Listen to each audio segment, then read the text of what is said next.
श्रीमन्महागणाधिपतये नमः। श्रीसरस्वत्यै नमः। श्रीगुरवे नमः।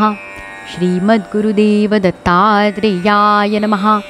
ॐ नमो भगवते वासुदेवाय।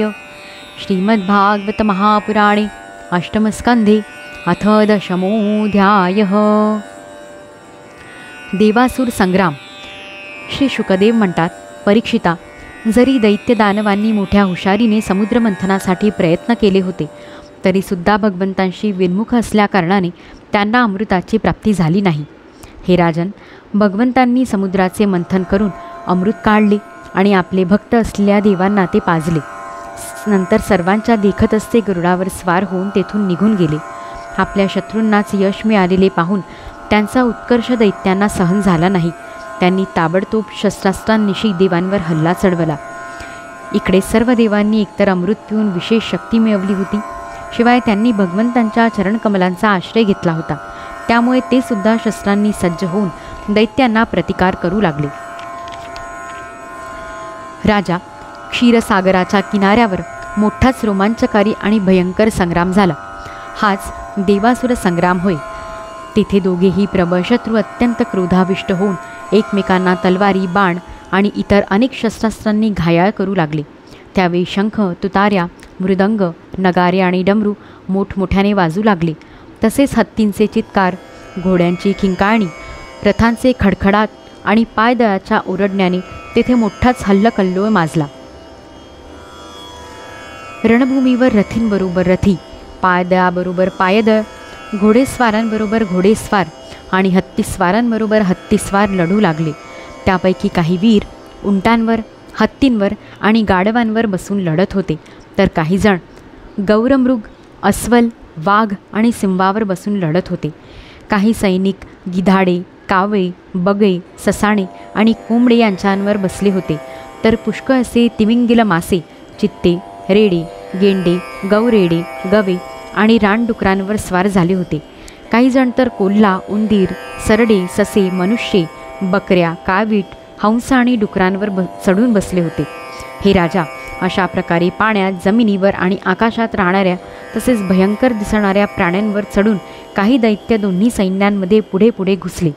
राजा, त्यावेळी रंगीबेरंगी ध्वज, शुभ्र छत्रे, रत्नजडित दंड असलेले बहुमूल्य पंखे, मोरपंख, चवऱ्या आणि वाऱ्याने उडणारे दुपट्टे, पगड्या, चकाकणारी कवचे, अलंकार, सूर्यकिरणांमुळे अत्यंत चमकणारी धारदार शस्त्रे, तसेच वीरांच्या रांगा यामुळे देव आणि असुरांच्या सेना जलचरांनी सागर शोभावे अशा शोभत होत्या. परीक्षिता, रणभूमीवर दैत्यांचा सेनापती विरोचनपुत्र बळीराजा मयदानवाने तयार केलेल्या वैहायस नावाच्या इच्छा असेल तेथे जाणाऱ्या विमानावर आरूढ झाला. युद्धाची सर्व सामग्री त्यात होती. परीक्षिता, ते इतके आश्चर्यकारक होते की ते कधी दिसत असे तर कधी अदृश्य होत असे. ते कोठे आहे याचे अनुमानसुद्धा करता येत नव्हते, तर त्याविषयी सांगणे कसे शक्य आहे. त्या श्रेष्ठ विमानात राजा बली मोठमोठ्या सेनापतींसह बसला होता. त्याच्यावर ढाळलेली चामरे आणि श्रेष्ठ छत्र यामुळे तो उदयाचलावरील चंद्राप्रमाणे शोभत होता.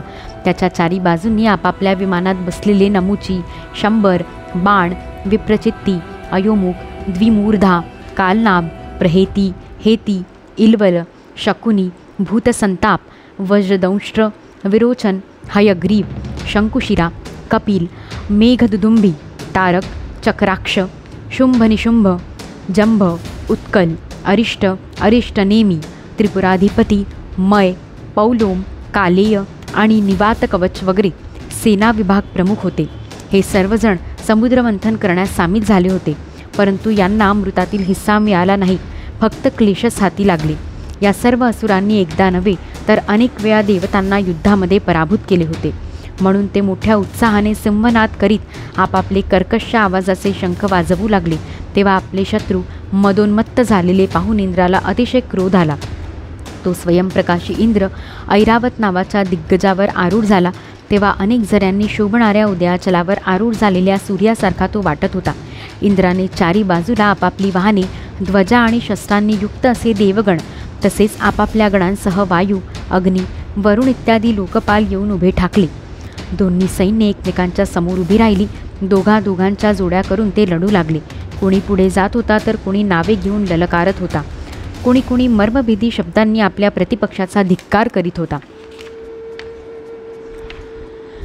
बली इंद्राशी, कार्तिकस्वामी तारकासुराशी, वरुण हेतीशी आणि मित्र प्रहेतीशी युद्ध करू लागले.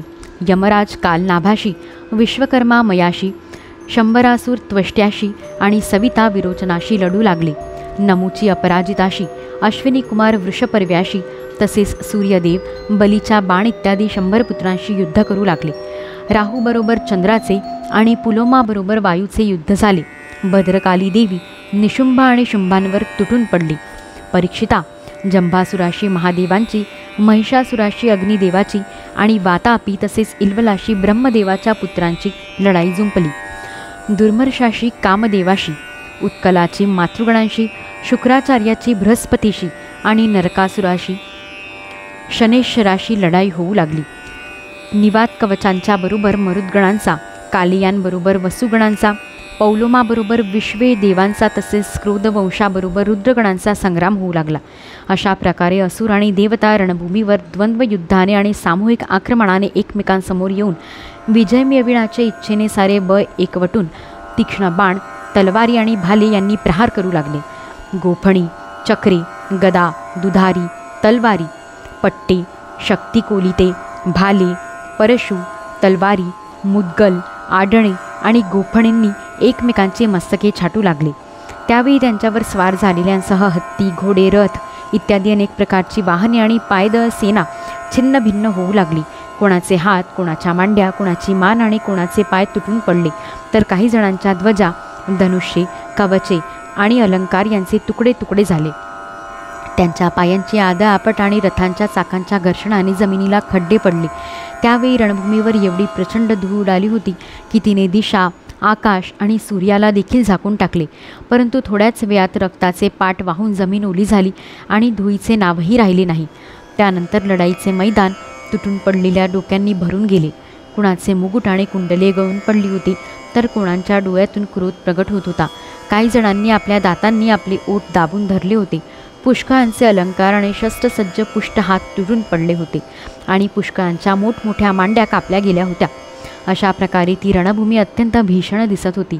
तेव्हा आपल्या तुटून पडलेल्या डोक्याच्या डोळ्यांनी पाहून काही धडे आपल्या हातात हत्यारे घेऊन शत्रूंवर धावून जात त्यांच्यावर तुटून पडू लागली. राजा बलीने 10 इंद्रांवर, 3 ऐरावत हत्तीवर, 4 हत्तीच्या पायांच्या रक्षकांवर आणि 1 माहुतावर असे बाण सोडले. पराक्रमी इंद्राने आपल्याकडे येणारे बाण तेथपर्यंत पोचण्यापूर्वी भल्ल नावाच्या तितक्याच तीक्ष्ण बाणांनी हसत हसत तोडून टाकले. इंद्राचा हा प्रशंसनीय पराक्रम पाहून राजा बलीने आणखी चिडून आगीच्या लोळासारखी प्रज्वलित शक्ती हातात घेतली, परंतु ती हातात असतानाच इंद्राने तोडून टाकली. यानंतर बलीने एका पाठोपाठ एक शूल, भाला, तोमर आणि शक्ती हातात घेतली, परंतु तो जे जे शस्त्र हातात घेई त्याचे इंद्र तुकडे करून टाकी.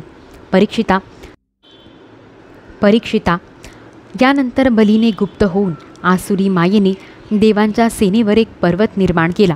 त्या पर्वतावरून वणव्याने जळणारे वृक्ष आणि करवतीच्या दातांप्रमाणे तीक्ष्ण टोके असलेल्या शिळा खाली पडू लागल्या. त्यामुळे देवतांच्या सेनेचा चक्काचूर होऊ लागला. त्यानंतर मोठमोठे विषारी साप, विंचू इत्यादी विषारी प्राणी पडू लागले. सिंह, वाघ आणि रानडुकरे देवसेनेच्या मोठमोठ्या हत्तींना मारू लागले.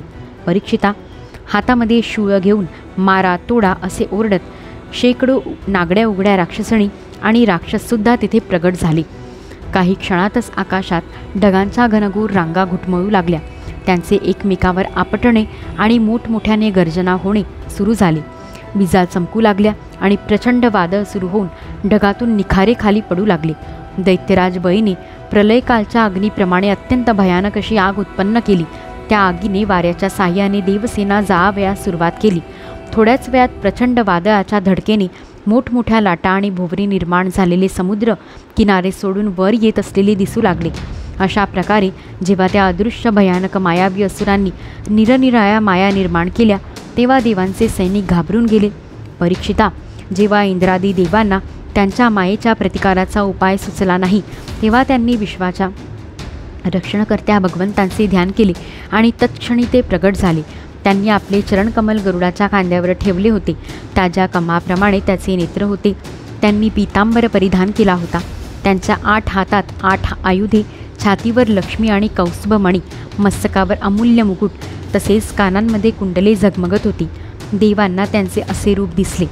जसे झोपेतून जागे झाल्यावर स्वप्नातील वस्तू नाहीशा होतात, त्याचप्रमाणे परमात्मा प्रगट होताच त्यांच्या प्रभावाने असुरांच्या कपटपूर्ण माया नाहीशा झाल्या. भगवंतांचे स्मरण सर्व संकटांपासून मुक्त करते हे योग्यच आहे. हे राजा, यानंतर सिंहावर बसलेल्या कालनेमीने लढाईच्या मैदानात गरुड वाहन भगवंतांना आलेले पाहिले. तेव्हा त्याने अत्यंत वेगाने त्यांच्यावर एक त्रिशूळ फेकला. तो गरुडाच्या डोक्यावर आपटणार होता. तेवढ्यात भगवंतांनी तो सहज पकडला आणि त्याच त्रिशूळाने वाहनासह कालनेमीला मारले. माली आणि सुमाली या 2 बलवान दैत्यांची मस्तके युद्धामध्ये भगवंतांनी आपल्या चक्राने उडविली. त्यानंतर माल्यवानाने भगवंतांना भिडून आपल्या प्रचंड गदेने गरुडावर अत्यंत जोराने प्रहार केला. परंतु त्याच क्षणी गर्जना करणाऱ्या त्याचे मस्तक भगवंतांनी चक्राने तोडले. अध्याय 10 समाप्त. इति श्रीमद्भागवते महापुराणे पारमहंस्या संहिताया अष्टमस्कंदे देवासुरसंग्रामे दशमोऽध्यायः. ऋषिकेशमेवागमनकाय हरे ज्ञानतो विश्वसाक्षिन् क्षमस्वापराधं प्रभो क्लिन्नचित्त हृदयान्तरी वसेतु श्रीगुरुमाऊली वरदहस्तधर मम श्री तव प्रेमलाभो जन्मजन्मान्तरी उद्धारावे चैतन्यघन श्री सद्गुरु हरिराया दुरीतु जहूनी राहिले सांगमिका फुका जीवनी जाहल्या कैकचुका आता चरणी तुझ्याच अर्पण ही काया क्षमा कर श्री सद्गुरुराया श्री सद्गुरु चरणारविंदार्पितमस्तु अवधूत चिंतन श्री गुरुदेव दत्त.